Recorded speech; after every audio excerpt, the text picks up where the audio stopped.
Ha, qovurdoq. O'shanda qila olasizmi siz? Yo'q, ha deb aytyapsiz, lekin o'shanday bo'lmaydi. Bitta bir o'qitish markazida chaqirishuvdi, bordim, bir 25 ta ayol o'tiribdi.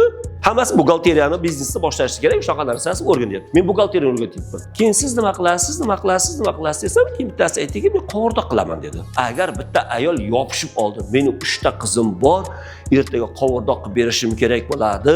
Qovurdoq qilishni menga o'rgating deb turib olganda.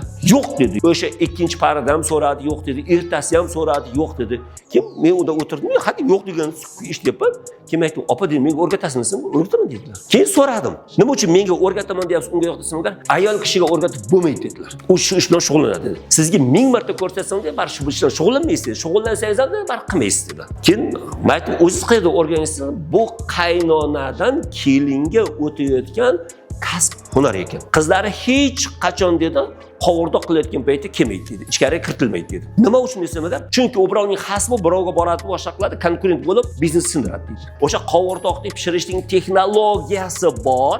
U qanday amalga oshiradi? U know-how biladi. Texnologiyasi, yopiq texnologiya, o'sha oila biladi, o'sha joy biladi.